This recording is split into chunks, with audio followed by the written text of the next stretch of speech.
സിനിമയിൽ ഡബ്ബിംഗ് എന്നത് ഏറ്റവും പ്രധാനപ്പെട്ട ഒരു കാര്യമാണെന്ന് ഞാൻ പറയാതെ തന്നെ നിങ്ങൾക്ക് അറിയാമല്ലോ. നല്ല രീതിക്ക് കിടിലായി പെർഫോം ചെയ്യുന്ന ആർട്ടിസ്റ്റുകൾക്ക് ചിലപ്പോൾ ഭാഷാ പ്രശ്നം വരുമ്പോഴോ സിങ്ക് സൗണ്ട് ആവില്ല എന്നൊക്കെ തോന്നുമ്പോഴാണ് അവർക്ക് വേണ്ടി മറ്റാരെങ്കിലും ഡബ് ചെയ്യുന്നത്. അങ്ങനെ മറ്റൊരാളെ കൊണ്ട് ഡബ് ചെയ്യിക്കുമ്പോൾ അത് അത്രയും പക്ക പെർഫെക്റ്റ് ആയിരിക്കണം. അല്ലെങ്കിൽ അറിയാലോ ഇവിടെ ഡബിന് കിട്ടുന്ന ഊക്ക്. മൊഞ്ചത്തി പെണ്ണേ ഈ അവിടെ നിക്കുന്ന ഞമ്മളൊന്ന് കണ്ടോട്ടെ. ചില സിനിമകളിൽ നിങ്ങൾ ശ്രദ്ധിച്ചിട്ടുണ്ടോ, നമ്മൾ പോലും പ്രതീക്ഷിക്കാത്ത ചില താരങ്ങളായിരിക്കും ഓരോ നടീനടന്മാർക്ക് വേണ്ടി ഡബ് ചെയ്തിരിക്കുന്നത്.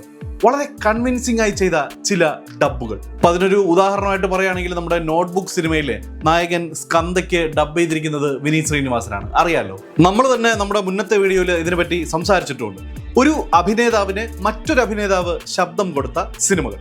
അങ്ങനെ അപ്രതീക്ഷിതമായി നമ്മൾ കണ്ട് ഞെട്ടിപ്പോയ ചില ഡബ്ബിങ്ങുകളും അവർക്ക് വേണ്ടി ഡബ് ചെയ്തവരെ കുറിച്ചുമൊക്കെയാണ് നമ്മൾ ഇന്നത്തെ വീഡിയോയിലൂടെ പറയാൻ പോകുന്നത്. ഇതേ ടോപ്പിക്കിൽ നമ്മൾ 1.5 വർഷം മുൻപ് ഒരു 1-2 വീഡിയോസ് ഒക്കെ ചെയ്തിരുന്നു. അതിൽ പറഞ്ഞ കണ്ടന്റ് ഒക്കെ പിന്നീട് പല ഇൻസ്റ്റ പേജുകളിലും യൂട്യൂബ് ചാനൽസിലും ഒക്കെ വന്നു. അത് നിങ്ങൾ കണ്ടും കാണും. ഇനി ഇതിൽ പറയുന്നതും ആരെങ്കിലും തപ്പിക്കൊണ്ട് പോകുന്നതിന് മുമ്പ് നമുക്ക് നേരെ വീഡിയോയിലേക്ക് കിടക്കാം. Welcome to filmy talks.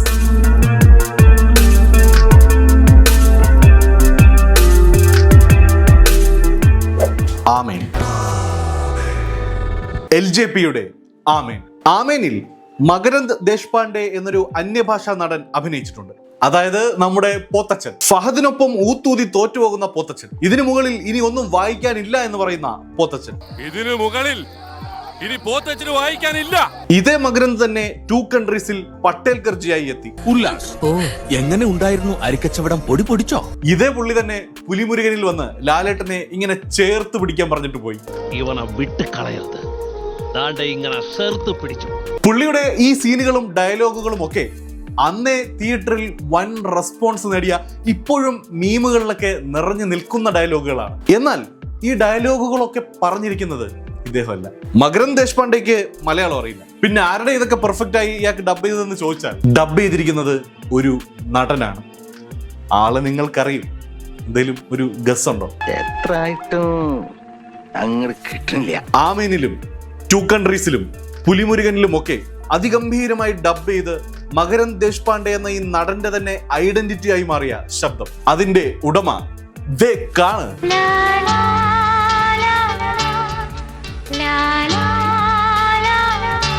Yes, Dinesh Prabhakar. ഇദ്ദേഹമാണ് ഇപ്പറഞ്ഞ സിനിമകളിലൊക്കെ ശബ്ദം കൊണ്ട് വിളയാടിയത്. ഞാൻ സത്യം പറഞ്ഞാൽ ഞെട്ടി കേട്ടോ ഈ ഡയലോഗുകളൊക്കെ പറഞ്ഞിരിക്കുന്നത് പുള്ളിയാണെന്ന് അറിഞ്ഞപ്പോ. ഡബിൾ ബാരലിൽ സായിപ്പിന് ശബ്ദം കൊടുത്ത് പടം കണ്ടവരെയാകെ ചിരിപ്പിച്ചതും ഇതേ മുതൽ തന്നെ ആയിരുന്നു. എന്റെ പൊന്നു പങ്കാളികളെ, ചിട്ട പിടിച്ചിട്ടാണെങ്കിലും ആ ചിട്ടയുടെ കാശ് കൊടുത്തിട്ടേ നമ്മൾ പോകുന്നുള്ളൂ. എളിയം പറമ്പിലുള്ള എന്റെ അമ്മയുടെ. എന്നാലും വല്ലാത്ത കഴിവ് തന്നെ അണ്ണാ. നിന്നാണെന്നാ ഉള്ള പറയാല്ലേ, നീ പുലിയാണ് കേട്ടാ.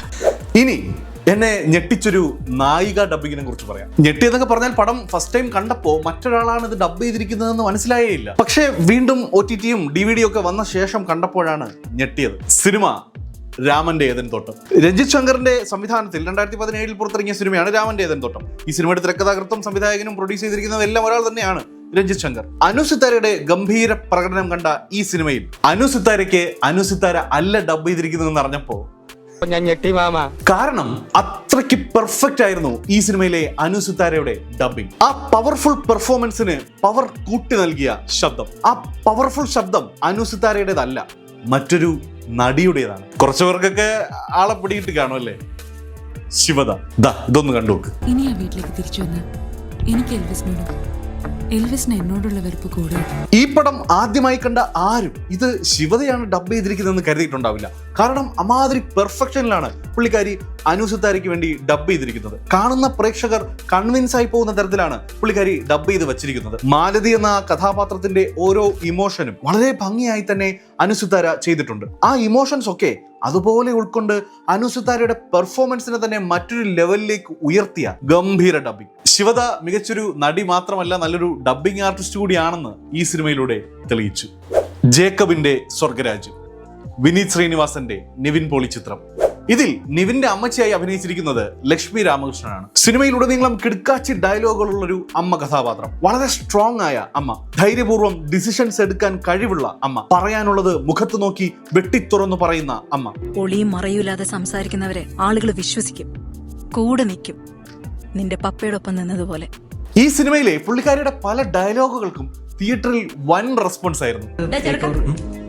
നീ ആ സിഗരറ്റ് കെടുത്തി, നിന്റെ അമ്മയുടെ പ്രായം ഉണ്ടാവുമായിരിക്കും, എന്റെ മുമ്പിൽ വെച്ച് സിഗരറ്റ് വലിക്കുക. സർപ്രൈസ് എന്തെന്നാൽ ഇത് ലക്ഷ്മി രാമകൃഷ്ണന്റെ ശബ്ദമല്ല. ഇപ്പൊ ചിന്തിക്കുമ്പോ ഇത് മറ്റൊരാളുടെ ശബ്ദമാണെന്ന് നമുക്ക് ചിന്തിക്കാൻ പോലും കഴിയുന്നില്ല അല്ലേ? അവരല്ലെങ്കിൽ പിന്നെ ആരാണ് ഡബ് ചെയ്തതെന്ന് ചോദിച്ചാൽ മഞ്ജുവാണി ഭാഗ്യരത്നം. പേര് കേട്ടിട്ട് ആളെ പിടികിട്ടിയില്ല അല്ലേ?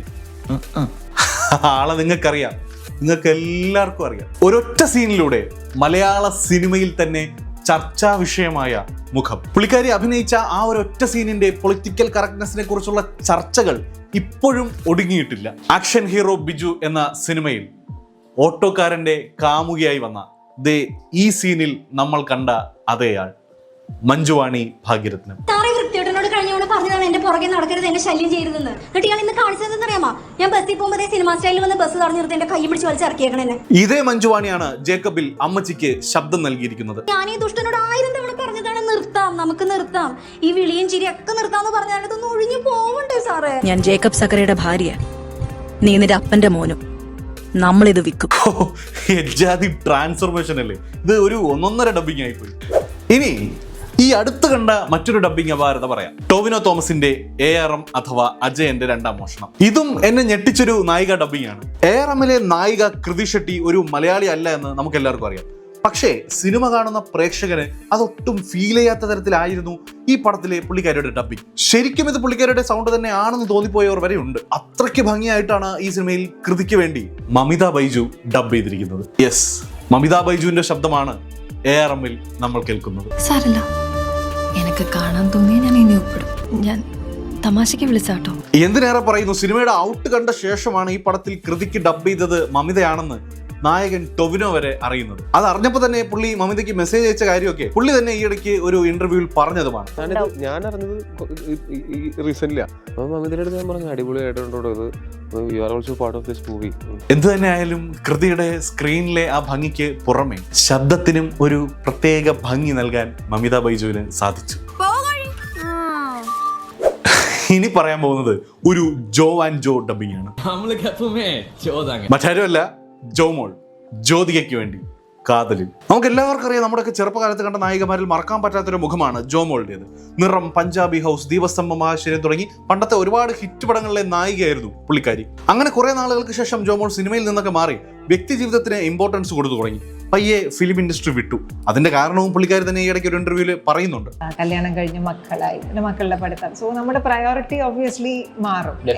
എന്റെ പ്രയോറിറ്റി മാറി. അങ്ങനെ വർഷങ്ങൾക്ക് ശേഷം കെയർഫുൾ എന്നൊരു സിനിമയിൽ അഭിനയിച്ചെങ്കിലും ആ സിനിമ അത്ര ശ്രദ്ധിക്കപ്പെട്ടില്ല. VKPയുടെ പടം. അതുപോലെ തന്നെ ഈ അടുത്ത് വന്ന ജയ് ഗണേഷിലും പുള്ളിക്കാരി അഭിനയിച്ചിരുന്നു. പക്ഷേ ജോമോൾ എന്ന അഭിനേതാവിനേക്കാൾ ആളുകൾ ഈ അടുത്ത് ശ്രദ്ധിച്ചത് കാതലിലെ ജ്യോതികയുടെ ഡബ്ബിംഗ് ആയിരിക്കും. അത്ര ഭംഗിയായാണ് ജോമോൾ ഓമന എന്ന ക്യാരക്ടറിന് വേണ്ടി ഡബ് ചെയ്തത്. ഞാൻ മാത്രമാണ് മാത്യു രക്ഷപ്പെടണ്ടേ, മാത്യുവിനെ രക്ഷപ്പെടണ്ടേ.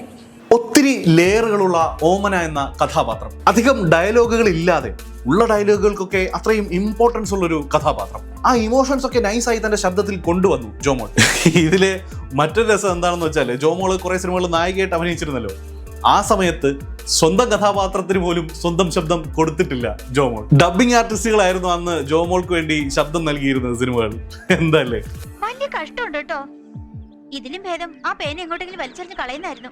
അച്ഛൻ പറഞ്ഞതുപോലെ തന്നെ. ജോമോൾ അഭിനയിച്ച ആകെ 3 സിനിമകളിൽ മാത്രമേ പുള്ളിക്കാരി സ്വന്തം ശബ്ദം ഉപയോഗിച്ചിട്ടുള്ളൂ. എന്ന് സ്വന്തം ജാനകിക്കുട്ടി, മയിൽപീലിക്കാവിലെ 2 കഥാപാത്രങ്ങളിൽ ഒന്ന്, പിന്നെ അരയണങ്ങളുടെ വീട്. ഇത് തന്നെയായാലും കാതലിൽ പക്ക ഡബ്ബിംഗ് ആയിരുന്നു ജോമോളുടേത്. ഐശ്വര്യലക്ഷ്മി മിന്നൽ മുരളിയിൽ. ഇപ്പൊ നിങ്ങൾ ചിന്തിക്കുന്നുണ്ടായിരിക്കും, മിന്നൽ മുരളിയില് ഐശ്വര്യലക്ഷ്മി എവിടെ ഡബ് ചെയ്തു? എന്നാ ഡബ് ചെയ്തിട്ടുണ്ട്. അത് ഐശ്വര്യലക്ഷ്മി തന്നെ പല ഇന്റർവ്യൂസിലും പറഞ്ഞിട്ടുണ്ട്. അത് കേട്ടവര് ഇത് കേൾക്കണ്ട, അറിയാത്തവര് അറിഞ്ഞോളൂ. മിന്നൽ മുരളിയിലെ നായികയ്ക്കോ നായകന്റെ കാമുകിക്കോ അങ്ങനെ മെയിൻ കഥാപാത്രങ്ങൾക്കൊന്നും അല്ല ഐശ്വര്യ ശബ്ദം നൽകിയിരിക്കുന്നത്. ഈ സീൻ ഒന്ന് കണ്ടുനോക്കി. മിന്നലടിക്കുന്ന സമയത്ത് ആളുകളൊക്കെ മരിച്ചു വീഴുന്നത്, ടീച്ചറെ ഇപ്പൊ മിന്നലടിച്ചിട്ട് മരിച്ചില്ലെങ്കിലോ? ഈ സീനിലെ ടീച്ചർക്കാണ് ഐശ്വര്യ ഡബ് ചെയ്തിരിക്കുന്നത് എന്ന് ഞാൻ പറയുമെന്ന് നിങ്ങൾ വിചാരിക്കേണ്ട. 100% ഞാൻ യോജിക്കുന്നു എന്ന് നിങ്ങൾ കരുതണ്ട. തൊട്ടപ്പുറത്ത് അർച്ചന 31 നോട്ടൗട്ടിന്റെ ഡബിംഗ് നടക്കുന്നു. ഇടയ്ക്ക് വെറുതെ ഒന്ന് ബോറടിച്ച് പുറത്തിറങ്ങിയപ്പോൾ തൊട്ടപ്പുറത്ത് ബേസിൽ മിന്നൽ മുരളിയിലെ ഡബ്ബിംഗ് ചെയ്തുകൊണ്ടിരിക്കുന്നു. അപ്പൊ തന്നെ സോഫിയ പോളിനോടും കെവിനോടും ചോദിച്ചിട്ട് ബേസിലിന്റെ സമ്മതത്തോടെ ഈ സീനിലെ ആ കൊച്ചുകുട്ടിക്ക് ഡബ് ചെയ്യുന്നു ഐശ്വര്യ. ടീച്ചറെ അപ്പം മിന്നലടിച്ചിട്ട് മരിച്ചില്ലെങ്കിലോ? ടീച്ചറെ അപ്പം മിന്നലടിച്ചിട്ട് മരിച്ചില്ലെങ്കിലോ? ഐശ്വര്യയുടെ സൗണ്ട് സ്വീറ്റ് ആണ്. ഐശ്വര്യലക്ഷ്മി വളരെ ഇഷ്ടപ്പെട്ടു. നല്ലൊരു പെൺകുട്ടിയായിട്ട് അങ്ങനെ തോന്നുന്നു. ഓക്കെ, അപ്പൊ ഇതൊക്കെയാണ് മലയാള സിനിമയിൽ അഭിനേതാക്കൾക്ക് വേണ്ടി അഭിനേതാക്കൾ തന്നെ ഡബ് ചെയ്ത ചില സീനുകൾ.